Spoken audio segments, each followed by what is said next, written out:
అప్పుడప్పుడు ఎవరైనా ఒక గ్లాసు థమ్స్అప్ వస్తేనే అబ్బా అనుకుంటాం. అలాంటిది ఒక బీరు, అందులోకి చేప ముక్కలు ఫ్రీగా వస్తే హలో మామ నమస్తే అందరికి ఎప్పట్లాగే పొద్దున్న లేచుడే మా అయ్య ఫోన్ చేసి చేపలు తెచ్చిండ్రా అన్నాడు. ముచ్చట తెలుసుడే వెంటనే బండేసుకొని మా కుత్తింటి కాడికైతే పోయినా. అడిగి ఎవరికైతే మా పోయినా సంచుల నుంచి చేపలు తీసి కింద వస్తుంది. ఇంకా ఏం చేపలని దగ్గర పోయి చూస్తే 5 పెద్ద జిలేబీలు ఒక రవ్వ అయితే పట్టుకొని వచ్చిండు. ఇంకా ఇవి ఎక్కడి నుంచి తెచ్చినామని మా అయ్యని అడిగితే మా అయ్య అయితే మన చెర్ల చేపలు పడతాలని చెప్పిండు. ఇక మా అయ్యగా ముచ్చట చెప్పినాక మనం అవుతామా, మనకు చేపలు పట్టడన్నా చేపలు పడుతుంటే చూసుడన్నా పానమే. ఇంకా ముచ్చట చెప్పినాక వెంటనే బండేసుకుని అయితే మా చెరువు కాడికి వచ్చిన. తీరే ఇక్కడికి వచ్చినా చూస్తే బతుకున్న చేపల కన్నా సచిన చేపలు ఎక్కువ ఉన్నాయి. ఇంకా ఈ చేపలు ఎట్లా చచ్చిపోయినాయి అని చెరువులను అడిగితే చెరువులు చెప్పిన రీజన్ ఏంటంటే ఇంకా వాళ్ళు ఇందులో చేపలు పడదామని 2 రోజుల ముందు కొంచెం వాటర్ తీసిల్లంటే కొంచెం వాటర్ తీసుడు ఈ ఎండ బాగా కొట్టేది ఆ నీళ్లు వేడికి చేపలు చచ్చిపోయినాయి అని చెప్తారు. ఇంకా వాటిని చూసినాక నేను ఇంటికి వద్దామని బయలుదేరుతుంటే వాళ్ళు నన్ను పిలిచేటేకి 5 రవ్వలు అయితే ఇచ్చిల్లు. ఇంకా వాళ్ళు ఇచ్చినాక 5 రవ్వలు పట్టుకుని అయితే చక్కగా అయితే ఇంటికి వచ్చినాయి. ఇంటికి వచ్చే వరకు అయితే మా ఏదైతే చేపలు అయితే మా వదిన అయితే మొత్తం ఫ్రైకి అయితే కోసేసింది. ఇంకా అప్పటికే టైం అయితే 9 అవుతుందని బాగా ఆకలేసి మా పాతింటికి వచ్చి అయితే మా చెట్టుకున్న మామిడికాయ తెంపుకొని ఒక్కొక్క పక్క కోసుకొని తిని మళ్ళీ మా కొత్తింటికి అయితే రిటర్న్ అయ్యింది. ఇంకా ఇక్కడికి వచ్చే వరకు అయితే మా వదిన అయితే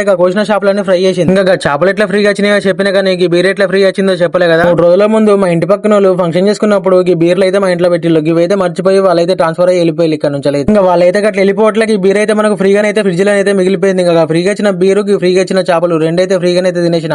ఇంకా మీరు కూడా పెట్టేటప్పుడు ఫ్రీగా ఒక లైక్ ఒక సబ్స్క్రైబ్ అయితే కొట్టేసుకోండి అన్న. ఉంటాం మరి బై.